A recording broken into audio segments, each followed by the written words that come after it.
பேதுருட்ட வந்து இயேசு கிறிஸ்து கேட்டாரு, நீ என்னைய நேசிக்கிறாயா? எத்தனை தடவை கேட்டாரு? 3 தடவை கேட்டாரு. அதுக்கப்புறம் வேற என்ன வெளிப்படுத்தினாரு தேவன்? பேதுரு எப்படியாக மரணம் அடைவார்னு அது வந்து அவர் ஒரு உதாரணமாக சொன்னார் இல்லைங்களா? அடுத்தது பேதுரும் அதுக்கப்புறம் அவர் தெரிந்து கொண்டாரு, அவரோட காலம் ரொம்ப குறுகிய வந்துருச்சுன்னு சொல்லிட்டு அவர் என்ன பண்றாரு? ஆலோசனை கொடுக்கறாரு. அடுத்தது யாரை பார்த்தோம்? போல பார்த்தோம். பேதுரு பார்த்து முடிஞ்சிருச்சு. அடுத்தது போல பார்த்தோம் இல்லைங்களா? அவரும் சொல்றாரு, என்னோட நேரம் சமீபமா இருக்கு. அவர் வந்து யாருக்கு ஆலோசனை கொடுக்கறாரு? தீமோத்தேயுக்கு ஆலோசனை கொடுக்கறாரு. என்னை போல நீ ஓடுன்னு சொல்றாரு. பாருங்க, இது வந்து இவங்க 2 பேர்த்தோட பாருங்க, பேதுருவும் சரி பவுலும் சரி, அவங்க வந்து அவங்க தேவனுக்காக படுகிற பாட அது வந்து பெரிதா அவங்க எண்ணல. ஆனா அவங்க பட்ட பாடு வீணாக போயிடக்கூடாதுக்காக அவங்க அதுக்காக போராடினாங்க. புரியுதுங்களா? அதுக்காக அநேக பேர்களை அநேக சீஷர்களை அவங்க வந்து உருவாக்கி வைத்தாங்க. நான் சொல்றது உங்களுக்கு விளங்குதுங்களா? அவங்க தேவனுக்காக பட்ட போராட்டத்தை அவங்க வந்து அதை குறிச்சு அவங்க வந்து நஷ்டமாக எண்ணல. ஆனா அவங்க பட்ட போராட்டம் வந்து அது வீணாக போகக்கூடாது. அவங்க எதுக்காக இவ்வளவு பிரச்சனை இவ்வளவு போராட்டம் கிறிஸ்துவ நிமித்தம் கடந்து வந்தாங்க? தேவனுடைய சுவிசேஷத்தை ஜனங்கள் மத்தியில சேர்க்கும்படியாக. அந்த ஜனங்கள் அந்த வார்த்தையை கேட்டு இயேசு கிறிஸ்துவை தன்னோட ரட்சகராக ஏற்றுக்கொண்டு தன்னோட துன்மார்க்கனாக அப்படின்னா இருளாக வாழ்ந்து கொண்டிருந்த அவங்கள அப்படின்னா இருள வாழ்றாங்கன்னா அவங்க எப்படியாக வாழ்றாங்க அவங்களுக்கு தெரியல. அதுதான் வாழ்க்கைன்னு அவங்க எண்ணிக்கிட்டு இருந்தாங்க. ஆனா இயேசு கிறிஸ்துவோட வார்த்தை சுவிசேஷமாக வரும்போது அது வெளிச்ச போட்டு காட்டுது. இருள வாழ்றது வந்து கூட்டுத்தனமான வாழ்க்கை வெளிச்சத்தை போட்டு காட்டும் போது நீ இப்படிதான் வாழணும்னு கற்றுக் கொடுக்குறாங்க. அப்ப அந்த ஜனங்க அதுல இருந்து வந்து பரிசுத்தமாக கிறிஸ்துவுக்கு முன்பாக வாழணும். புரியுதுங்களா? இதுதான் வந்து பேதுருவோடையும் பவுலோடையும் வாஞ்சியா இருந்தது. அது அவங்களோட வாஞ்சி மட்டும் இல்ல, கிறிஸ்துவோட வாஞ்சியும் அதுதான் இருந்தது, பிதாவோட வாஞ்சியும் அதுதான் இருந்தது. அவங்க தானே நம்மள பாவத்திலிருந்து மீட்கப்படணும். ஹல்லேலூயா. ஆக்சுவலி நம்ம பாவத்திலிருந்து மீட்கப்பட்டதும் இயேசு கிறிஸ்து எப்ப அவர் சிலுவையில மரணம் அடைந்து ரத்தம் சிந்தி சதப்பிக்கப்பட்டு அடக்கம் பண்ணப்பட்டு 3ஆம் நாள் உயிர் தெழுந்தாரோ அப்பயே நம்ம பாவத்திலிருந்து மீட்கப்பட்டுட்டோம். நம்ம வந்து ஜெய பெற்ற வாழ்வை வாழ போறோன்னு அதுதான் அடையாளம். ஆனா அப்பயும் தேவன் நம்மளுக்கு ஜெயமான ஒரு அப்படின்னா பிசாசனோட அடிமைத்தனத்தை வந்து நம்மளுக்கு விடுதலை கொடுத்த பிறகும் நம்ம அதுக்குள்ளதான் வாழணும்னு இஷ்டப்படுறோம். விளங்குதுங்களா? அதனாலதான் பேதுரு வராரு, அதனாலதான் பவுலும் வராரு. நீங்க பாருங்க, பவுலோட வாஞ்சை ரொம்ப பெருசு தெரியுங்களா? ஜனங்க மேல வைத்திருந்த அந்த பாரம், அந்த ஜனங்க எப்படியாச்சும் காப்பாற்றப்படணும். என்னோட சேர்ந்து 1 கொரிந்தியர் 11ஆவது அதிகாரம்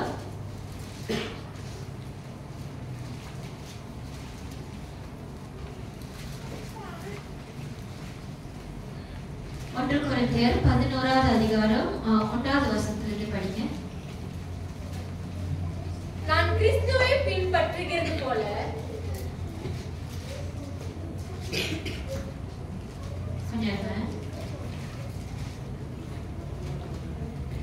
2 கொரிந்தியர் 11ஆவது அதிகாரம் எடுத்துக்கோங்க.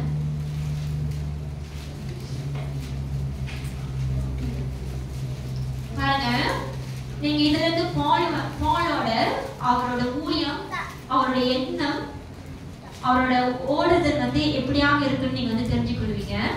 2 கொரிந்தியர் 2 கொரிந்தியர் chapter 11 verse 1 to 4. 2 Corinthians chapter 11 verse 1 to 4. 2 கொரிந்தியர் 11ஆவது அதிகாரம் 1 ல இருந்து 4வது வசனம். என் புத்தியினத்தை நீங்கள் சற்றே சகித்தால் நலமாய் இருக்கும். பாருங்க, புத்தியினத்தை அப்படின்னா என்னது? என்னோட முட்டாள்தனத்தை அப்படின்னா நான் பேசுற காரியம் அது வந்து முட்டாள்தனம் அவர் சொல்றாரு. என்னோட முட்டாள்தனத்தை நீங்க கொஞ்சம் சகிங்க. ஏன் அப்படி சொல்றாருன்னா அந்த முதல் வசனம் படிச்சு முடிங்க. என் புத்தியினத்தை நீங்கள் சற்றே சகித்தால் நலமாய் இருக்கும். என்னை சகித்தும் இருக்கிறீர்களே. ஏன் போல அப்படி சொல்றானா? என்னோட முட்டாள்தனம் சகித்தீங்கன்னா அது கொஞ்சம் நல்லாவும் இருக்கும். அவர் என்ன சொல்ல வர்றாருன்னா, அவர் பேசுறது உங்களுக்கு அது முட்டாள்தனமா இருக்கிறதுன்னு அவர் அறிந்து கொள்றாரு. ஏன்னா அந்த வார்த்தை உங்க வாழ்க்கைக்கு விரோதமாக வருகிற வார்த்தை. புரியுதுங்களா? நீங்க வாழ்ந்து கொண்டிருக்கிற வாழ்க்கைக்கு அது விரோதமாக இருக்கிற வார்த்தையானால உங்களுக்கு அந்த வார்த்தை எப்படி தோணும்? முட்டாள்தனமா தான் தோணும். இது அந்த வார்த்தை உங்க வாழ்க்கைக்கு ஏற்றது போல, உங்க இருதயத்துக்கு ஏற்றது போல, உங்களுக்கு சந்தோஷம் கொடுக்கறது போல, உங்களுக்கு ஆசீர்வாதம் போல இருந்தா நீங்க எப்படி சொல்லுவீங்க? நீங்க பிரசங்கம் ரொம்ப நல்லா இருந்தது, வார்த்தை எனக்கு ரொம்ப ஆசீர்வாதமா இருந்தது. அதுவும் இது அந்த வார்த்தை நீங்க வாழ்த்து கொண்டிருக்கிறதுக்கும் இல்ல நீங்க செய்து கொண்டிருக்கிற காரியத்துக்கும் விரோதமாக இருந்தா அது உங்களுக்கு முட்டாள்தனமா தான் இருக்கும். முட்டாள்தனமா இருக்கும்போது அடுத்து நம்ம என்ன சொல்ல, பாஸ்டர் அருகிலாம் பேசுறாரு, என்ன சிஸ்டர் வந்து இப்படிலாம் பேசுறாங்க, அது பால் வந்து அறிந்து கொண்டாரு. அவதான் சொல்றாரு, என் புத்தியினத்தை நீங்கள் சற்றே சகித்தால் நல்லமா இருக்கும். நீங்க சகித்து கொஞ்சம் கேளுங்களேன். அவர் அங்க அப்படிதான் சொல்றாரு. ஏன்னா அது உங்களுக்கு கடினமாக தான் இருக்கு, ஏற்றுக்கொள்ள முடியலதான். அது உங்களுக்கு வந்து கொஞ்சம் எப்படி இருக்குன்னா முட்கள் போல உங்களுக்கு குத்தம் தான். ஆனா இருந்தாலும் கொஞ்சம் சகித்து கேட்டு பாருங்க. அது மட்டும் இல்லாம நீங்க சகித்து இருக்கிறீங்க. ஏன் சகித்து இருக்கிறீங்களா? இந்த வாரம் வந்தீங்கன்னா இந்த வாரம் உங்களுக்கு வந்து அது முட்டாள்தனமான அடுத்த வாரம் திருப்பி வரீங்க பாருங்க. அப்பதான் சகித்து இருக்கிறீங்க. அடுத்த வாரமும் அந்த வார்த்தை கேட்க வந்திருக்கீங்க. இவங்க வந்து நீங்க பாஸ்டரை ஏசிருப்பீங்க, இல்ல என்னையே ஏசிருப்பீங்க, இல்ல கரிச்சு கொட்டிருப்பீங்க, நீங்க இப்படி இருந்திருக்கோம். ஆனா நீங்க அப்பயும் சகித்து வரீங்க. நான் உங்களை கற்புள்ள கன்னிகையாக, பாருங்க, கற்புள்ள கன்னிகையாக. அவர் போலோட ஊழியம், அவரோட வாண்ட் என்ன தெரியுங்களா? நம்ம எல்லோரும் கற்புள்ள கன்னிகை. அப்படின்னா தெரியுங்களா?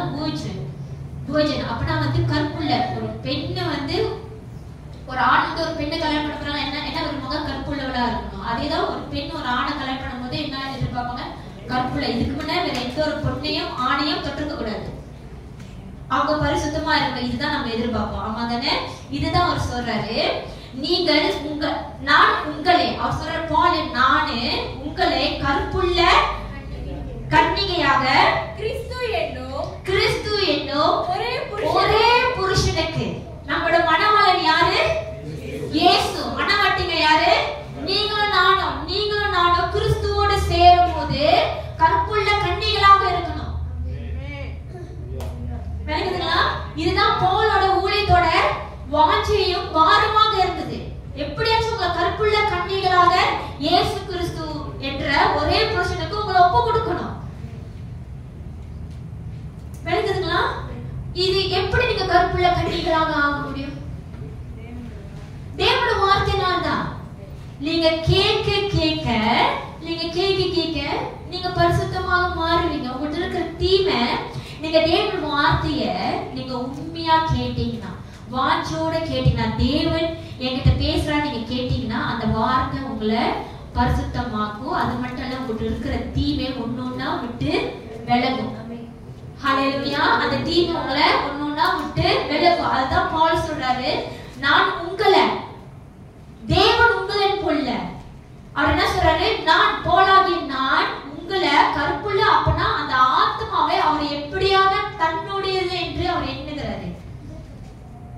விளக்குதுங்களா? அந்த ஆத்மா தன்னுடையது என்று அவர் பாரம் கொண்டு சொல்றாரு. நான் உங்களை கற்புள்ள கன்னிகளாக ஒரே கிறிஸ்து என்னும் புருஷனுக்கு ஒப்பு கொடுக்க நியமித்தபடியால், ஒப்பு கொடுக்க நியமித்தபடியால். இது கேட்க நல்லா இருக்குங்க, கேட்க நல்லா இருக்கு. பவுலோட ஊழியத்தை பத்தி நம்ம தெரிஞ்சுக்கிறோம். ஆனா அது எவ்வளவு பெரிய கஷ்டம் தெரியுங்களா? பவுலோட அவர் எவ்வளவு பெரிய, நம்மளால யாருமே பரிசுத்தமாக்க முடியாது. காதை பிடிச்சி நல்லா கேளுன்னு சொல்ல முடியும். அது அந்தந்த இருதயத்தை சார்ந்திருக்கு. விளங்குதுங்களா? ஆனா அவரோட ஊழியம் அப்படிப்பட்டதாக இருக்கு. அவர் அதுக்காக தான் போராடுறாரு. அதனாலதான் இயேசு கிறிஸ்துவின் நிமித்தம் வருகிற எல்லா பாடுகளும் எல்லா உபத்திரவத்தையும் அவர் சகித்தாரு. நம்ம ஏற்கனவே படிச்சு இல்லைங்களா அவங்களோட பாடு எப்படிப்பட்டதுன்னு. இது நீங்களும் நாங்க அந்த பாடு கடந்து போயிருந்தோம்னா சாகிறதின் மேல் என்று எண்ணம் கொண்டு அதுக்கு முயற்சி செஞ்சிருப்போம். நம்ம முயற்சி செஞ்சிருப்போம் கண்டிப்பா. அது படிக்கும் போது ஈஸியா இருக்கும். ஆனா கடந்து போகும்போது அந்த வேதனை, அந்த பசி கொல்லும் பாருங்க. தாகம், தொண்டை வறண்டு போய் கிடக்கும் பாருங்க. கடல்ல உயிருக்கு தத்தளிச்சு, ஐயோ தண்ணி மூக்குக்குள்ள தண்ணிலாம் பூந்துருக்கு. உங்களுக்கு எப்படி இருக்கும்? ஒரு நாள் ராத்திரி அவர் இருந்தாரா? இதோ நம்ம கடந்து போயிருந்தா நம்ம சாகுறதுக்கும் என்ன கொண்டிருப்போம், அதுக்கு முயற்சியும் நம்ம எடுத்திருப்போம். ஆனா பவுல் அப்படி பண்ணலைங்க. அவரோட பாரம் உங்களை எல்லோரையும், அப்பனா அவரை நம்பி நியமித்து படிக்க. மறுபடியும் ஒரே புருஷனுக்கு ஒப்பு கொடுக்க நியமித்தபடியால் உங்களுக்காக தேவ வைராக்கியம் கொண்டிருக்கிறேன். பாருங்க, நான் உங்களை கற்புள்ள கன்னியாக கிறிஸ்து என்னும் ஒரே புருஷனுக்கு ஒப்பு கொடுக்க நியமித்தபடியால். அப்பனா he is already appointed. தேவனால அவரு நியமிக்கப்பட்டுட்டாரு. ஹல்லேலூயா. இன்னைக்கு உங்க போதகரும் அதனால நியமிக்கப்பட்டுட்டாரு. உங்க எல்லாரும் கற்புள்ள கன்னியாக ஒரே புருஷனுக்கு ஒப்பு கொடுக்கணும். அப்படிப்பட்ட சபையில போய் உட்காருங்க. அப்படிப்பட்ட போதகத்துல போய் உட்காருங்க. எந்த போதகம் உங்களை பாவத்துக்குள்ள தள்ளுதோ, எந்த போதகர் உங்களை பாவத்துக்குள்ள உங்களை தள்ளுறாங்களோ அந்த இடத்துல இருக்காதீங்க. அது பாவம், தேவன் அருவருக்கிறார், அசுத்தமானது. நீ அவரும் நடத்துறவங்களும் நரகத்துக்கு தான், நீங்களும் இங்க நரகத்துக்கு தான். ஹல்லேலூயா. உங்களை வழி நடத்துறவங்க உங்களை நன்மையினால வழி நடத்தணும், பரிசுத்தத்தினால வழி நடத்தணும், சுத்தமான இருதயத்துல வழி நடத்தணும். எந்த ஒரு ஆதாயத்துக்காகவும் தன்னோட சுயநலத்துக்காக உங்களை வழி நடத்தக்கூடாது. அப்படிப்பட்டவர்களை நீங்க கண்டு கொண்டீங்கன்னா என்ன பண்ணணும்? நீங்க விலகிடுவாங்க. நீங்க விலகிடுங்க. நம்ம யாரையும் தொட்டு அடிக்க முடியாது இல்லையா? நீங்க விலகிடுங்க. நீங்க விலகி கொள்வது மிகவும் நல்லது. நீங்க ஆரம்பத்திலே அப்படிப்பட்ட ஒரு காரியத்தை நீங்க கண்டு கொண்டுட்டீங்கன்னா வெளியாயிருங்க. கண்டு கொண்டுட்டீங்கன்னா வெளியாயிருங்க.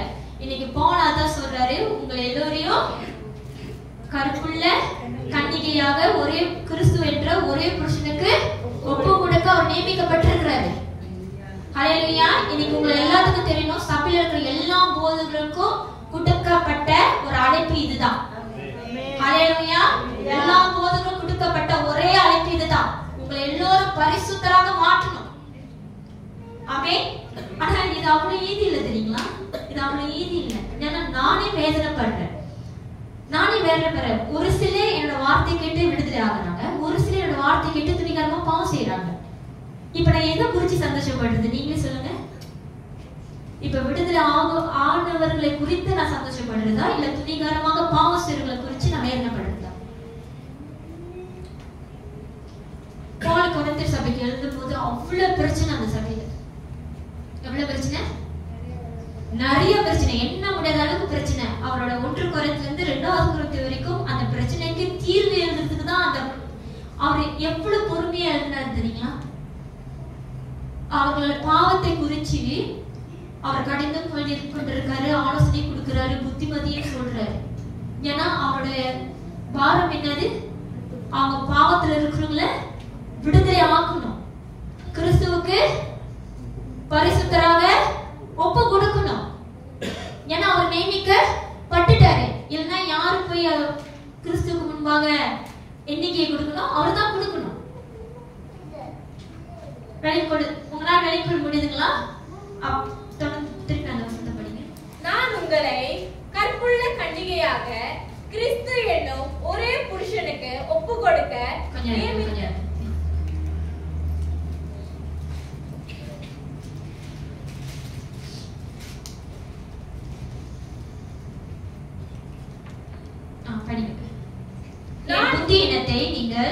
என் புத்தியினத்தை நீங்கள் சற்றே சகித்தால் நலமாய் இருக்கும். என்னை சகித்தும் இருக்கிறீர்களே. நான் உங்களை கற்புள்ள கன்னிகையாக கிறிஸ்து என்னும் ஒரே புருஷனுக்கு ஒப்பு கொடுக்க நியமித்தபடியால் உங்களுக்காக தேவ வைராக்கியம் கொண்டிருக்கிறேன். ஹல்லேலூயா. ஹல்லேலூயா. அவர் வைராக்கியம் கொள்ளல. என்ன வைராக்கியமா? தேவ வைராக்கியம் கொண்டு அவர் வைராக்கியமா இருக்கிறார். ஆமென். ஹல்லேலூயா. ஹல்லேலூயா. உங்க வைராக்கியம்லாம் இங்க செல்லாது. உங்களோட வைராக்கியம்லாம் செல்லாது. நான் வைராக்கியமா இருப்பேன், நான் விழவே மாட்டேன், நீ தான் விழுவ. நான் அடிச்சு சொல்றேன், நான் விழவே மாட்டேன், என்னை சோதித்துலாம் பார்க்காதீங்க, நான் கடைசி வரைக்கும் அப்படி இருப்பேன். இல்ல, அதான் இதுதாங்க ஞானமான வார்த்தை. தேவனோட வார்த்தை பாருங்க எவ்வளவு அழகா இருக்குன்னு. அந்த வார்த்தை ரொம்ப அழகா இருக்கு. உங்களுக்காக தேவ வைராக்கியம் கொண்டு இருக்கிறேன். தேவனோட வைராக்கியத்தை தேவன் இயேசு கிறிஸ்து என்ன வைராக்கியம் கொண்டு தேவன் சித்தத்தை நிறைவேற்றினாரோ அதே வைராக்கியம் தான் பவுலும் கொண்டு இருக்கிறாரு. அவரோட வைராக்கியம் இல்லை தெரியுங்களா, தேவனோட வைராக்கியம். தேவனோட சித்தம் என்னதோ அதை கடைசி வரைக்கும் செஞ்சு முடிச்சோன்னு அவர் அங்க நிக்கிறார். ஆமென். ஹல்லேலூயா. ஹல்லேலூயா. தேவனோட வார்த்தை சொல்லிட்டாங்க. எனக்கு அது அவ்வளவு அழகா தெரியல. இப்போ மத்தியில பேசினா எனக்கு அந்த தேவ வைராக்கியம் அவ்வளவு அழகா இருக்கு. இன்னைக்கு நம்ம எல்லாரும் அந்த தேவ வைராக்கியம் கொண்டு வாழ்றவர்களாக இருக்கும். ஹல்லேலூயா. கிறிஸ்து எதற்காக வந்தாரு, எதற்காக தன்னை ஒப்பு கொடுத்தாரு, எதற்காக அவர் அவ்வளவு பாடுபட்டாரு நம்மளுக்காக. அந்த வைராக்கியம் கிறிஸ்து பற்ற அந்த வைராக்கியம் பாருங்க. தெய்வ வைராக்கியம் என்னன்னு உங்களுக்கு விளங்குதுங்களா? அப்பனா தெய்வ வைராக்கியம் கிறிஸ்து தேவனோட வைராக்கியம் கொண்டனால தான் கடைசி வரைக்கும் பிதாவோட சித்தத்துக்கு தன்னை அடிமைப்படுத்தி அவர் கீழ்படிஞ்சு கடைசி வரைக்கும் மரணத்தை சந்திச்சார். இது அவங்க தேவ வைராக்கியம் இல்லைன்னா அவர் மாம்சத்துக்குள்ளாக இருந்திருப்பாரு. உங்களுக்கு நான் சொல்றது விளங்குதுங்களா? ஏன்னா கிறிஸ்துவும் மாம்ச பிரகமாக எல்லாமே கடந்து வந்தாரு. அவர் அழுதாரு தானே. தேவன் அழுலாமா? சொல்லுங்க, தேவன் அழுலாமா? அவர் ஒரு மனுஷனா என்னென்ன பாடுபடணுமோ, ஒரு மனுஷனுக்கு சூடுபட்ட என்ன வழி இருக்குமோ அதுதான் இயேசு கிறிஸ்துக்கும் இருந்தது. ஏன்னா நீங்க நான் உணரபடி ஆனாதான் கிறிஸ்து அப்படியாக வந்தாரு. அவர் அழுந்தாரு, ரத்தம் வந்தது. அம்மா தானே குத்தும் போது ரத்தம் வந்தது. ரத்தம் முடிஞ்சு அடுத்தது என்ன வந்து தண்ணி வந்தது. அவர் மாம்சுக்குள்ளாக இருந்தார். ஆனா அவர் தேவ வைராக்கியம் கொண்டனாலதான் கடைசி வரைக்கும் பிதாவோட சித்தத்தை நிறைவேற்ற முடிஞ்சது. இன்னைக்கு உங்கள்ட்ட தேவனோட வைராக்கியம் இல்லைன்னா நீங்களால கடைசி வரைக்கும் கிறிஸ்துவுக்காக பரிசுத்தமாக வாழ முடியாது. இன்னைக்கு தேவன் உங்களையும் என்னையும் எதற்காக அழைத்தார் என்று அந்த நோக்கத்தை முதலாக தெளிவாக புரிந்து கொள்ளுங்க. இன்னைக்கு தேவன் உங்களை அழைத்து உங்களை ஒரு ஊழியத்துல வைத்திருக்கிறாரா, அந்த ஊழியத்தோட நோக்கத்தை புரிந்து கொள்ளுங்க. உங்களோட ஆதாயத்துக்கு இல்ல, உங்களோட சந்தோஷத்துக்கு இல்ல, உங்களோட திருப்திக்கு இல்ல. தேவனை பிரியப்படுத்தவும் தேவனோட திருப்திக்கும் தேவனோட சந்தோஷத்துக்கும் நீங்க செய்யணும். உங்களை வச்சு செய்யற காரியத்தை தேவனை வைங்க. அதுதாங்க தேவ வைராக்கியம். அதுதான் தேவ வைராக்கியம். அதான் அவர் சொல்றாரு, உங்களுக்காக தேவ வைராக்கியமான வைராக்கியங்கள் கொண்டு இருக்கிறேன். உங்களுக்காக கிறிஸ்துவும் உங்களுக்காக தான் மரணம் அடைந்தார். பவுலும் உங்களுக்காக தான் மரணம் அடைந்தாரு. கடைசி வரைக்கும் இந்த சுவிசேஷத்துக்காக தான் போராடி மரணம் அடைந்தாரு. இன்னைக்கு நீங்களும் நானும் எத்தனை பேர் சுவிசேஷம் சொல்றீங்க? கை தூக்குங்க. எத்தனை பேர் சுவிசேஷம் சொல்றீங்க? அப்ப அந்த சுவிசேஷ நிமித்தமாக என்ன போராட்டம் வந்தாலும் கடந்துவாங்க. யாருக்காக? தேவனுக்காக. அவமானமா இருக்கு, ரொம்ப கஷ்டமா இருக்கு, ரொம்ப பாடா இருக்குன்னு எண்ணாதீங்க. அற கொடுத்தாலும் வாங்கிக்குங்க, எச்சு துப்புனாலும் வாங்கிக்குங்க, எத்தனாலும் வாங்கிக்குங்க. சந்தோஷமா வாங்கிட்டு வாங்க. கேள்வி இருக்க எப்படி சந்தோஷமா வருதுன்னு இல்லங்க, தொடர்ந்து படிங்க. ஆகிலும் சர்ப்பமானது தன்னுடைய தந்திரத்தினாலே ஏவாளை வஞ்சித்தது போல. இங்கதான் ஏவாள் பேரு வருது. யார் முத பாவம் செஞ்சா? வேதாதான் சொல்லுது. யார் முத பாவம் செஞ்சாள் என்று வேதம் குறித்து யார சொல்லுது? ஆதாம். செஞ்சது யாரு முதலாவது? பெண்கள் தப்பிச்சிட்டோம். அதான் வசனம் சொல்லுது இல்லையா, ஒரே மனுஷனால மரணம் உண்டானது, இன்னொரு மனுஷனால பாவமளிப்பும் உண்டானது. முதல் மனுஷன் பாவம் செஞ்சது ஆதாம், இன்னொரு மனுஷனால இயேசு கிறிஸ்து. ஆனா இங்க பவுல் அழகா சொல்றாரு, ஆகிலும் சர்ப்பமானது தன்னுடைய தந்திரத்தினாலே ஏவாளை வஞ்சித்தது போல உங்கள் மனதோ. பாருங்க, அவர் ஏன் தெரியுங்களா ரொம்ப தெளிவா இருக்கிறாரு பவுல். அவரோட சுவிசேஷத்துல ரொம்ப தெளிவா, ரொம்ப கண்டிப்பா, அப்படின்னா வந்து எந்த ஒரு எப்படி சொல்றது, அவரோட சுவிசேஷம் எப்படி தெரியுமா இருக்கும், யாருக்கு ஏற்றபடி வராது, எதுவோ அது சொல்லுவாரு. பேரோட அதோட டபுளா இருக்கும் அவரோட வார்த்தை. ஆனா பவுலோட அப்படிதான், அவர் வந்து யாரையும் பார்த்தோ உங்களுக்கு ஏற்ற மாதிரி இவங்க இருக்கிறாங்க நம்ம சொல்லக்கூடாது, இவங்க இருக்கிறாங்க இவங்களுக்கு இப்படி சொல்லுவோம் அப்படின்னு பவுலோட பிரசங்கம் இருக்காது. பவுலோட எண்ணம் என்ன தெரியுங்களா, ஆகிலும் சர்ப்பமானது தன்னுடைய தந்திரத்தினால ஏவாளை வஞ்சித்தது போல, எப்படி வந்து சர்ப்பமானது தந்திரமா ஏவாளை வஞ்சித்தான். எப்படி வஞ்சித்தான்? அழகான வாசனிப்பினால் மாயமான வார்த்தைனால வஞ்சித்தான். அவன் பேசியே வஞ்சித்தான். ஏதாச்சும் செஞ்ச அற்புத அடையாளத்தை செஞ்சா வஞ்சித்தான்? நீங்களே சொல்லுங்க, சொல்லுங்க. இல்ல தானே? அவன் வார்த்தையில எப்படிப்பட்ட வார்த்தை? வாசனிப்பினால். அது எப்படி ஒண்ணு இலமினேட் பண்றது? அப்புறம் மாயமான வார்த்தைனால அப்படியே மயக்கி வஞ்சித்தான். அதனால ஏவாளும் வஞ்சித்து போயிடுவாங்க. பெண்கள் சீக்கிரமா வஞ்சிக்கப்பட்டுருவீங்க. எப்படிப்பட்ட வார்த்தைனால? ஏன்னா ஏவாள் பட்டுட்டாங்க. அவங்களோட முன்னோர் அவங்க நம்மளுக்கு ரொம்ப உதாரணமா போயிட்டாங்க. ஆராய்ச்சும் அப்படியே வாசனைப்பினால் அப்படியே அன்பு பொழிஞ்சா, அப்படியே மாயமான வார்த்தை கொட்டுனா விழுந்துருவேன். பெண்கள் ஜாக்கிரதையா இருங்க. இப்ப ஆண்களும் விழுறாங்க, ஆண்களும் ஜாக்கிரதையா இருங்க.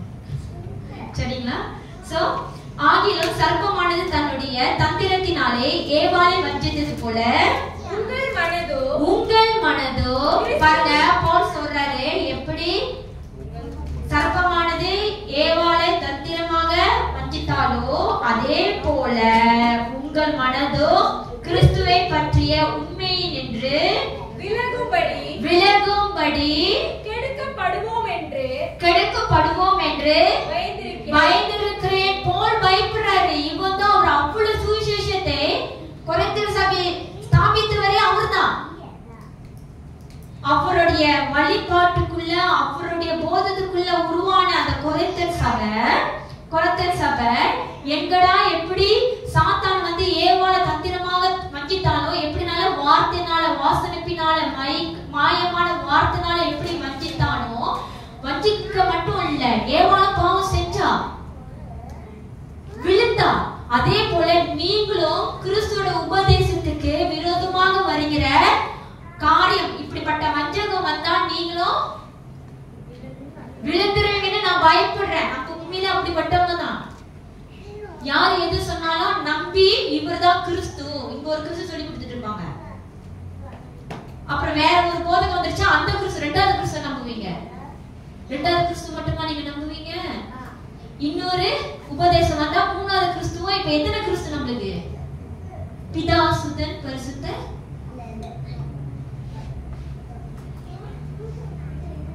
அதுதான் சொல்றேன், நான் பயப்படுறேன்.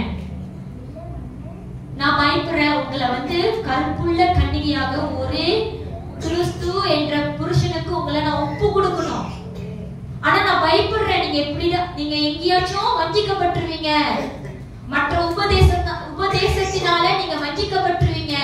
அது அற்புத அடையாளத்தினால இல்ல, மாயமான வாசனைப்பினால, வார்த்தைனால நீங்க வஞ்சிக்கப்பட்டுருவீங்கன்னு சொல்லி நான் பயப்படுறேன்னு போலீங்க சொல்றாரு. தொடர்ந்து படிங்க. எப்படி எனில் உங்களிடத்தில் வருகிறவர் நாங்கள் பிரசங்கியாத வேறொரு இயேசுவை பிரசங்கித்தனானால், பாருங்க, நான் ஒரு இயேசு. இதுக்கு முன்ன இந்த சபைக்கு வரதுக்கு முன்ன நீங்க இயேசு எப்படியாக பாத்தீங்க? அவர் ரொம்ப ரொம்ப அன்பானவர். அது தவிர்த்து வேற யாராச்சும் பிடிச்சு பாத்தீங்களா? இன்னொன்னு மன்னிக்கிறவர், கேட்டா கொடுக்கிறவர். வேற அற்புதங்கள் நம்ம எது கேட்டாலும் செஞ்சிடுவாரு. அற்புதம் கேட்டா இருக்குதா வச்சுக்குவாரு. அடையாளம் கேட்டா என்கிட்ட இருக்கு வச்சுக்கு. வேற எப்படிப்பட்ட கிறிஸ்துவை நம்ம நம்பணும்? கிருபை. கிருபை நீங்க என்ன புரிஞ்சுக்கிட்டு இருந்தீங்க?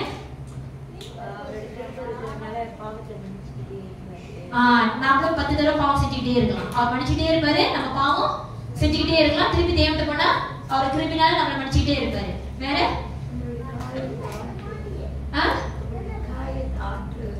நம்மளுடைய காயங்களை ஆற்றலால உணர்ந்திருக்க மாட்டோம் அந்த நேரத்துல. தெரியும், ஏன்னா நம்ம தான் உண்மையான இயேசுவை நம்ம தெரிஞ்சுக்கொள்ள முடியாது. தெரியும் இயேசு கிறிஸ்து காயங்களை ஆற்றலால. ஆனா அந்த காயம் என்னைக்குமே ஆறி இருக்காது. அது புண்ணாயி விரோதமாயி வேற என்னாச்சும் வந்திருக்கும், மரபே முளைச்சிருக்கும். வேற எப்படிப்பட்ட கிறிஸ்து பாத்தீங்க? கிருபையினால பரலோகம். ஆமா, ரட்சிக்கப்பட்டாலே போதும், டைரக்டா பரலோகம். உங்களுக்கு ஃளைட் டைரக்ட் ஃளைட். நீங்க 2வது வானத்தெல்லாம் கடந்து போக தேவையில்லை. அங்க ஒரு சேனையே காத்துக்கிட்டு இருக்கு. நீங்க பரலோக ராஜ்யத்துக்கு போக கூடாதபடி 2வது வானத்துல என்ன சேனை காத்துக்கிட்டு இருக்கு? பொல்லாத அசுத்த சேனை அங்க காத்துக்கிட்டு இருக்கு. ஆனா நீங்க எப்படி கிருபை இருந்தா திருசா பரலோகத்துக்கு போயிருவீங்க. இது இந்த சபைக்கு வர்றதுக்கு முன்ன உங்களுக்கு தெரிஞ்ச இயேசு. இந்த சபைக்கு வந்த பிறகு நீங்க தெரிஞ்சுக்கொண்ட இயேசு. இப்ப சொல்லுங்க பாப்போம். மாட்டேன். கண்டிப்பான தேவன், நீதி உள்ள தேவன். எனக்கு இந்த மாதிரி கொஞ்சம் விலைக்கு சொல்லுங்க பாப்போம். கண்டிப்பான தேவன்னா எதுக்கு கண்டிப்பான தேவன்? தவறு செஞ்சா கண்டிப்பாரு, சிச்சிப்பாரு, ஒழுங்குபடுத்துவாரு, மன திரும்ப வைப்பாரு, உணர்த்துவாரு. நம்மளோட குற்றத்தை உணர்த்துவார். சொல்லுங்க, நம்ம தவறுகளை சுற்றி காட்டுவார்.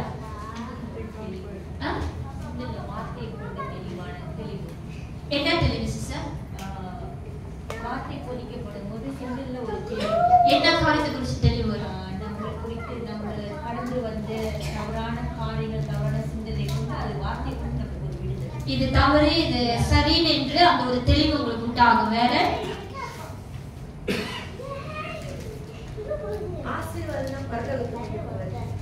ஆசீர்வாதம் பரலோகத்துக்கு கொண்டு போகாது.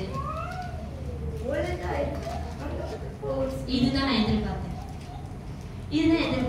நீங்க தேவனை ரட்சிப்பு நீங்க அடைஞ்சிட்டீங்க. அடைஞ்சா பரலோகத்துக்கு போக முடியாது. அடைஞ்சு நீங்க ஒழுக்கமா வாழணும். பாவம் இல்லாம பரிசுத்தமா வாழ்ந்தாதான் உங்களுக்கு பரலோகம் நிச்சயம். இல்லனா உங்க கதி உலகத்துல இருக்கிற காட்டிலும் இன்னும் மோசமா இருக்கும் தான் தேவனுடைய வார்த்தை சொல்லுது. ஏன்னா நீங்க தேவனை ஏற்றுக்கொண்டீங்க. அவங்க தேவனை ஏற்றுக்கொள்ளாம இருள்ல இதுதான் வாழ்க்கை நினைச்சு வாழ்றாங்க. நீங்க தேவனை ஏற்றுக்கொண்டு வெளிச்சத்துல உட்கார்ந்துட்டு இருள்ல வாழ்ந்துகிட்டு இருக்கீங்க. அப்ப அவங்களுக்கு கிடைக்கிற நியாய தீர்ப்பு காட்டிலும் உங்களோட நியாய தீர்ப்பு இன்னும் மோசமாக இருக்கும். ஏன்னா நீங்க அவங்க அறியாம செய்யறாங்க, நீங்க தெரிஞ்சு செய்றீங்க. அவங்க துணிகரம் இல்லாம செய்யறாங்க, நீங்க துணிஞ்சு செய்யறீங்க. அப்ப உங்களோட தீர்ப்பு அவங்க காட்டிலும் உங்களுக்கு இன்னும் மோசமாக இருக்கும். அவங்க எதுக்குன்னே அக்னி கடை உங்களுக்கு என்ன மாதிரி கொடுத்திருப்பாரு தேவன்? கொஞ்சம் யோசிச்சு பாருங்க, என்னவா இருக்கும்னு. நம்ம வந்து பரலோகத்தை நம்ம வந்து செஞ்சு பார்க்க முடியாது. சும்மா சொல்லுங்க, எப்படி இருந்தா நல்லா இருக்கும்? நரகம், அழுகைகளும் பட்கடிகளும்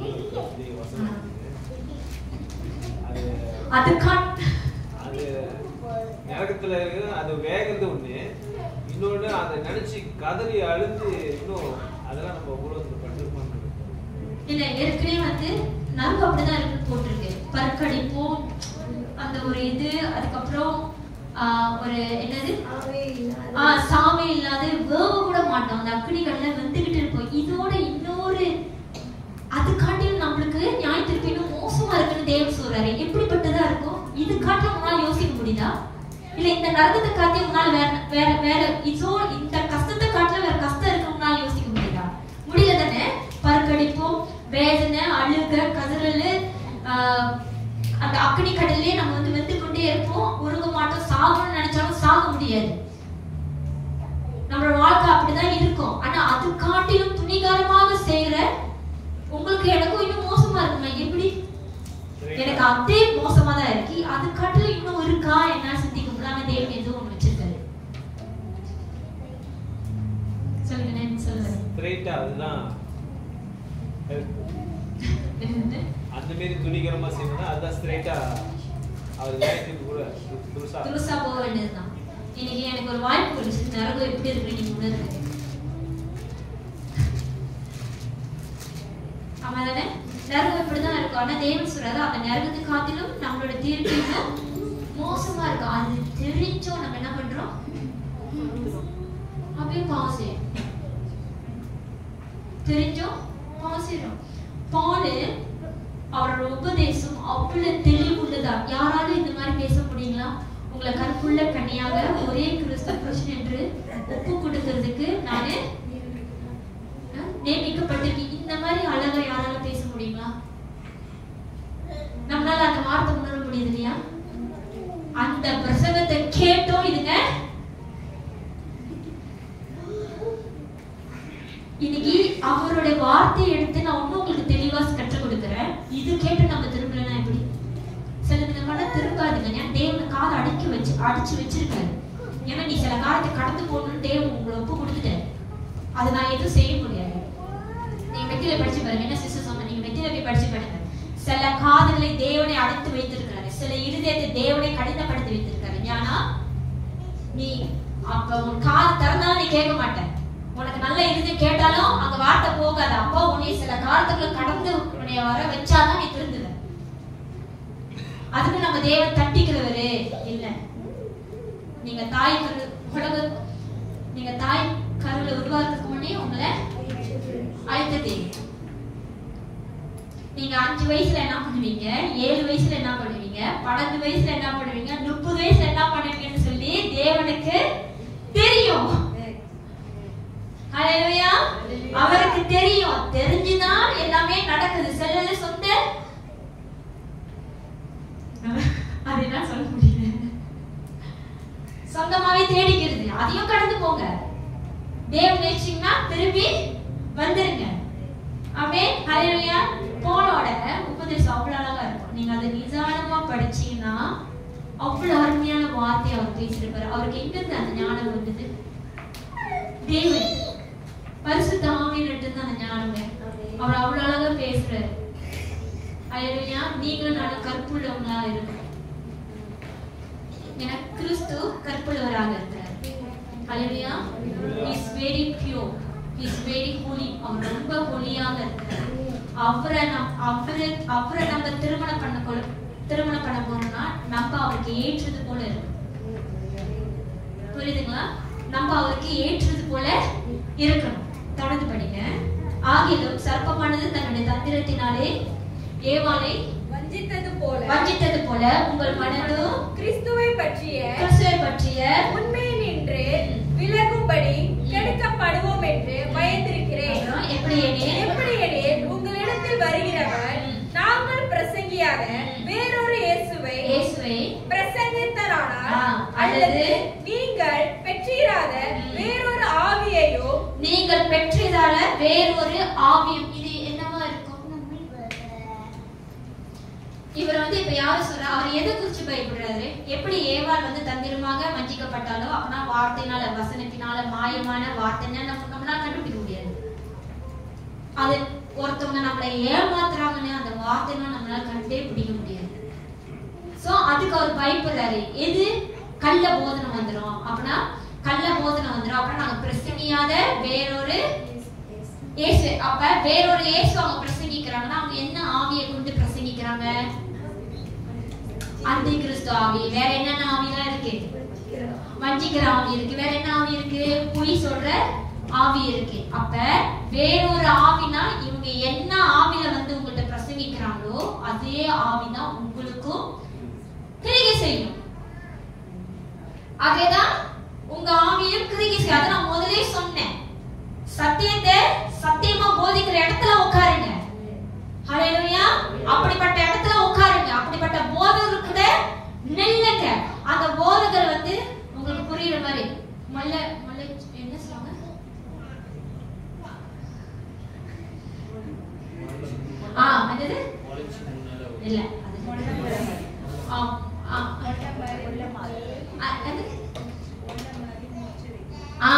முடிச்சுவிக்கி முள்ள மாதிரி விபச்சாரம், வேசித்தனம், பொய் தன்னம், வஞ்சிக்கிற தன்னம், திருட்டன்னம், அந்த உள்ள போதகத்தை நீங்க போய் உட்காந்தீங்கன்னா அதே அவிதான் உங்கள்கிட்ட இருக்கும். நான் அதே சொல்றேன். அதான் நாங்க தரித்திராத அவங்க பரிசுத்த ஆவியை கொண்டு உங்களுக்கு தேவனுடைய வார்த்தையை போதிக்கிறாங்க. ஆனா இவங்களோ பல்பல்ல ஆவியை கொண்டு உங்களுக்கு போதிக்கும் போது அந்த ஆவி கிரியை தான் உங்க மத்தியில செயல்படும். அப்படிப்பட்ட போதகரை நீங்க சந்தித்தீங்கன்னா விட்டு விலகுங்க. நம்மளுக்கு அப்படிப்பட்ட போதகர் நம்மளுக்கு அவசியமும் இல்ல. நீங்க கண்டு கொண்டுட்டீங்கன்னா வெளியே ஆயிருங்க. சரிங்களா? அதான் வேறொரு ஆவியை படிக்கிறவங்க கொஞ்சம் உற்சாகமா படிங்க. அல்லது நீங்கள் பெற்றிராத வேறொரு ஆவியையோ நீங்கள் ஏற்றுக்கொள்ளாத வேறொரு சுவிசேஷம் நீங்க ஏற்றுக்கொள்ளாத வேறொரு சுவிசேஷத்தையோ பெற்றீர்களானால் நன்றாய் சகித்திருப்பீர்களே. நீங்க அதையும் ஏற்றுக்கொள்வீங்க. நீங்க அவதானே சிஸ்டர், நம்ம அதையும் ஏற்றுக்கொள்வோம். நம்மகிட்ட ஒரு தெளிவு இல்ல, நம்மகிட்ட பரிசுத்த ஆவியானவரே இல்லைன்னா நம்ம அப்படிப்பட்ட உபதேசத்தை நம்ம ஏற்றுக்கொள்ளுவோம். அதுதான் போல் சொல்றாரு, நீங்க இப்படிலாம் நீங்க வஞ்சிக்கப்பட்டுருவீங்க. ஏன்னா நீங்க அப்படிப்பட்ட ஆளுதான், அவங்க சீக்கிரமா ஏமாத்திடலாம். அப்படி இருக்கும்போது அதுக்காக நான் பயந்து இருக்கேன். ஏன்னா நான் எதுக்காக நியமிக்கப்பட்டிருக்கேன்னா உங்களை பரிசுத்த கன்னியாக ஒரே புருஷராக இருக்கிற கிறிஸ்துவுக்கு ஒப்பு கொடுக்கணும். இதுக்காக தான் அந்த போல் ஊழியம் செஞ்சாரு.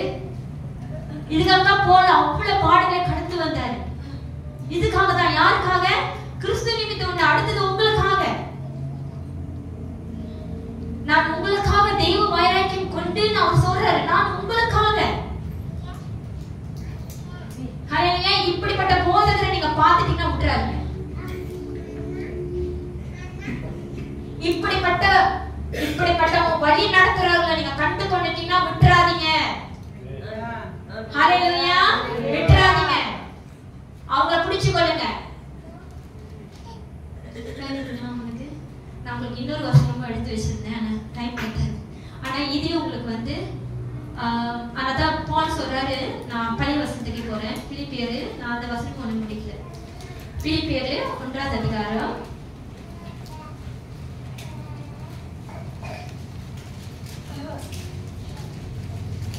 Philippians chapter 1 verse 24. அப்படி இருந்தும் Philippians chapter 1 verse 24. Philippians chapter 1 verse 24. அப்படி இருந்தும் நான் சரீரத்தை தரித்திருப்பது உங்களுக்கு அதிக அவசியம். நான் சாகுது காட்டுறீங்கன்னா உங்களுக்கு நான் இதுக்கு முன்னாடி சொல்லி கொடுத்தேன். பாலோட எண்ணம் என்னவா இருந்தது?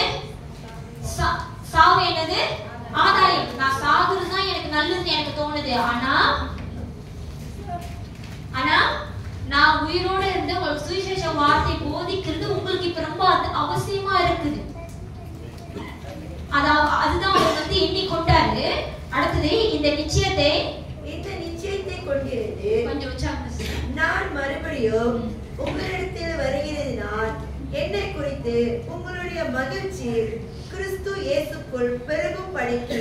அப்படி இருந்தும் நான் சரீரத்தில் தரித்திருப்பது உங்களுக்கு அதிக அவசியம். இந்த நிச்சயத்தை அப்படின்னா அவர் என்ன சொல்ல, இந்த நிச்சயம் அப்படின்னா நான் இன்னும் அவர் சாகுவார்னு சொல்ல. ஏன்னா தேவ ஆவிக்கு அவருக்கு எந்த ஒரு உத்தரவு ஒண்ணு கிடைக்கல. அவர் சொல்ற அப்ப நிச்சயம் இருக்கு. என்னது? அவர் இன்னும் வாழ்வாரு. தேவனோட சுவிசேஷத்தை ஜனங்களுக்கு இன்னும் அதிகமாக சொல்லுவாரு, போதிப்பாரு, கற்றுக் கொடுப்பாருன்னு அந்த நிச்சயத்தை இந்த நிச்சயத்தை கொண்டிருந்து நான் மறுபடியும் உங்களிடத்தில் வருகிறதினால். அவர் எங்க இருந்து இந்த லெட்டரை எழுதுறாரு நான் சொன்னேன்? சிறுசால்னு சொல்றாரு. அப்படின்னா ஒரு நிச்சயம் வந்துருச்சு. அவர் இன்னும் உயிரோடு இருந்து அது மாமிச பிரகாரமாக சாகாமல் பிழைத்திருந்து இன்னும் உபதேசத்தை அவர் உபதேசிப்பார் என்று சொல்லி இந்த நிச்சயத்தை கொண்டிருந்து நான் மறுபடியும் உங்களிடத்தில் வருகிறதினால் என்னை குறித்து உங்களுடைய மகிழ்ச்சி கிறிஸ்து இயேசுக்குள் பெருகும்படிக்கு. பாருங்க, வருகிறதுனால இப்ப அவர் சிறுசாக இருக்கிறார். ஆனா இந்த நிச்சயத்தை கொண்டே இருந்து நான் உங்க இடத்துல வரும்போது என்னை குறித்து உங்களோட மகிழ்ச்சி நான் உங்க இடத்துல வரும்போது, ஏன்னா போல் என்ன உபத்திரம் கடந்து போறாங்கன்னு இந்த சபை உள்ளவங்களுக்கு தெரியும். இப்ப சிறுசால அவர் இருக்கிறார், பெரிய வேதனை. ஜெயில நான் என்ஜாய் பண்ணிட்டு இருக்க முடியுங்களா? நீங்களே சொல்லுங்க, ஜெயில சந்தோஷமா இருக்க முடியுங்களா? அவர் ஒரு ஒரு ஒரு கட்டுப்பாட்டுக்குள்ள ஒரு ஒரு அடிமைத்தனத்துக்குள்ள இப்ப அவர் வைக்கப்பட்டுட்டார். இப்ப போல் திடீர்னு விடுதலை ஆக்கப்பட்டு அந்த பிலிப்பியர் சபையில போய் நின்றா என்ன ஆகும்? சந்தோஷப்பட்டு தான் பண்ணுவாங்களா? ஆச்சரியப்படுவாங்க. வேற இப்படி சாத்தியம் சொல்லி வேற என்ன? ஓகே, நான் இப்படியே கேக்குறேன். சிஸ்டர் போட்டாங்க ஒரு 3 மாசம் எப்படி இருப்பீங்க? வந்துட்டு என்ன பண்ணுவீங்க? அதிக சந்தோஷமா நான் என்னால ஆட்டடிச்சு பொடிச்சு ஒரு பெரிய விருது வச்சு இது வரைக்கும் பார்த்ததால ஒரு அன்பு அதிகமாயிருக்கு. அதிகமாயிருக்கு. சந்தோஷம். நான் அந்த ரோத்தன் எடுத்து அடிச்சு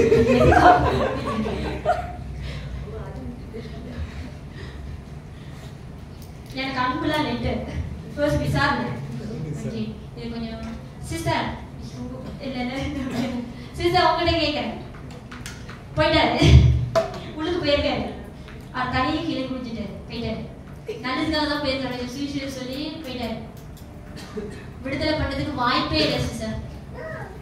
அடி உத என்னென்ன பண்ணணுமோ பண்ணிட்டாங்க. நீங்களும் பார்த்துட்டீங்க. இப்ப ஒரு வருஷம் கழிச்சு திடீர்னு வராரு. என்ன சிஸ்டர் பண்ணுவீங்க? நான் எதிர்பார்க்கிற பதில் யாரும் சொல்ல மாட்டேங்க. சொல்லுங்க சிஸ்டர். கர்த்தரை சோஸ்தரிப்போம். ஆமென். ஹalleluya. ஹalleluya. இது வேகமா சொல்றீங்க. ஆமென் ஹalleluyaன்னு. எனக்கு முடியாது. விடுதலை செய்ய முடியாது. எனக்கு விடுதலை செஞ்சா இன்னும் நிறைய பேர்த்த கூட்ட சேர்த்துருவான். இதுதான் அங்க உள்ளவங்களோட பயம். பரிசேயர் யூதரோட பயமே அதுதான். நம்மளோட ஜனத்தொகை குறைஞ்சிரும், அவங்க ஜனத்தொகை பெருகுது. அவங்க பொறாம கொண்டாங்க, சின்னம் கொண்டாங்க. கிடைக்குதுங்களா? சின்னம் கொண்டாங்க. இப்ப போலும் அதுக்கவங்க தான் சிறுசால போட்டு வச்சிருக்கிறாங்க. இப்ப போல் வெளியாகி, ஏன்னா பிலிப்பியர் சபை வந்து போலோட ஊழியத்துக்கு அவ்வளவு உதவியாளராக இருந்தாங்க. பணத்திலையும் சரி, பண விஷயத்துல அவர் பயணம் பண்றதுக்கு அவர்கிட்ட பணம் இல்லை. இவங்க அவ்வளவு உதவி செஞ்சாங்க. பண உதவி கொடுத்து அந்த ஊழியத்தை பிறகு செஞ்சாங்க. பணத்தினால பிறகு செய்யல. அந்த ஊழியம் இன்னும் விரைவாக கடந்து போறதுக்கு அவங்க அவ்வளவு உதவி செஞ்சாங்க. ஏன்? போல் மேல இருக்கிற அன்பு, தேவன் மேல இருக்கிற அந்த அன்புனால அவங்க செஞ்சாங்க. இப்ப அப்படிப்பட்ட மனுஷன் திடீர்னு அவங்க வந்து நின்றா அவங்க முதலாவது என்ன சொல்லுவாங்க? அத அவர் சொல்றாரு. இந்த வசனத்தை குறிச்சு நீங்க எனக்கு பதில் சொல்லிருக்கலாம். அவர் என்ன சொல்றாரு? இந்த நிச்சயத்தை கொண்டிருந்து நான் மறுபடியும் உங்களிடத்தில் வருகிறதுனால் என்னை குறித்து உங்களோட மகிழ்ச்சி கிறிஸ்து இயேசுவுக்குள் பெருகும்படிக்கு. ஹல்லேலூயா, ஹல்லேலூயா. ஐயோ, இவர் இப்படி இருந்தாரு அடிமைத்தனத்துல. இயேசு கிறிஸ்து பாருங்க இப்படிலாம் பாடுபட்டு கடைசியா தேவன் விடுதலை ஆக்கிட்டாரு. அப்படிதான் சிஸ்டர் சொல்லுவேன் நான். அப்படிதான் நம்ம சொல்லுவோம். மேபி இப்ப கேள்வி கேட்டனால உங்களுக்கு இப்படி வந்துச்சுன்னா அப்படி ஏன்னா நம்ம எல்லாரும் தேவனை நம்பி வாழணும். தேவனை நம்பி தேவனை விசுவாசம் வாழணும். முடியாத இடத்துல நம்ம தேவனை தான் தேடணும். அங்கதான் விடுதலை ஆக்க முடியலையே. நம்மளுக்கு ஒரே ஒரு ஆள் தான் இருக்கிறாரு, இயேசு கிறிஸ்து. அந்த நேரத்துல நம்ம இருதயம் தானாவே இயேசுகிட்ட போயிடும். இவ்வளவு நாள் திரும்பாத இருதயம் முடியாதுன்னு வரும்போது தானாவே தேடி போயிடும். ஏன்னா நம்ம இருதயம் மகா கேடுள்ளது. நான் சொல்லல, எரேமியா 17ஆம் அதிகாரம் 30ஆம் வசனம் அப்படிதான் சொல்லுது. நீங்க சிஸ்டர் பிரேமா நீங்க என்ன பார்த்தனே திருக்குறள் என்னது திருக்குறள் என்ன தெரியுங்களா? வஞ்சிக்க கூடியதா, உங்களே ஏமாத்த. இன்னைக்கு அநேக பேர் உங்களோட இருதயத்தை கேட்டுதான் ஏமாத்து போய் உட்கார்ந்து இருக்கீங்க. நம்ம வாழ்க்கையை கொஞ்சம் சுத்தி பாருங்க. வாழ்க்கையை கொஞ்சம் சுத்தி பாருங்க. நம்ம இருதயத்தோட பேச்சை கேட்டுதானே இப்படி உட்கார்ந்து இருக்கோம். அப்புறம் மகா கேடு உள்ளதான். இதுக்கு மேல நீங்க யாரையும் மத்தவங்களை பார்த்து அவன் கேடு உள்ளவன்னு சொல்லிடாதீங்க. நம்மளுக்குள்ளேயே ஒண்ணு இருக்கு. என்னது? நம்ம அவங்களை பார்த்து அவன் கேடு உள்ளவன் தான் சொல்றான். ஆனா அந்த வார்த்தையே தப்புதான்.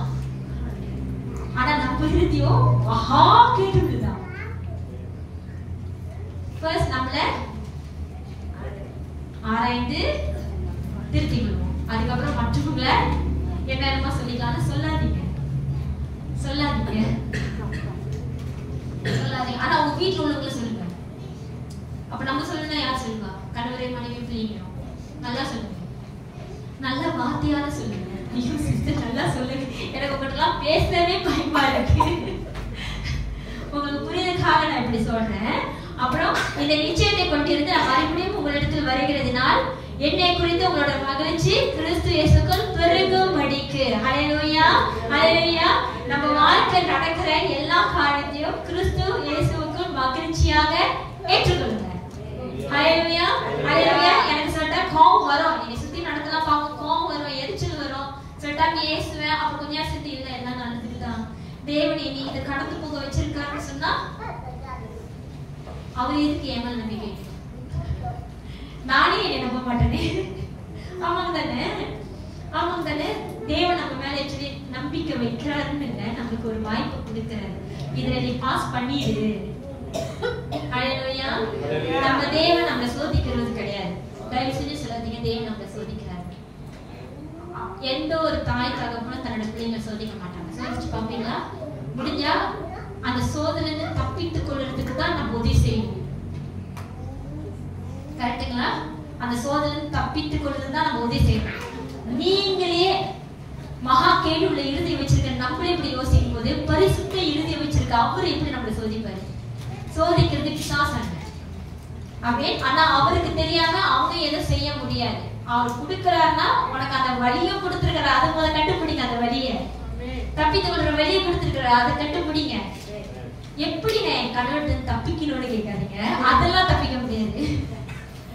எப்படி என் மனைவி கிட்ட தப்பிக்கிறது? அதுக்கெல்லாம் இல்ல, அதெல்லாம் உடன்படிக்கை ஆச்சு. நல்லதோ கெட்டதோ கட்டஸ்தி வரைக்கும் வந்துருங்க, வந்துருங்க. போனோட உபதேசத்தை கொஞ்சம் சகிச்சிங்கன்னா நலமா இருக்குன்னு சொல்றீங்களா? கட்டிட்டோம், சகிச்சு வந்துருங்க.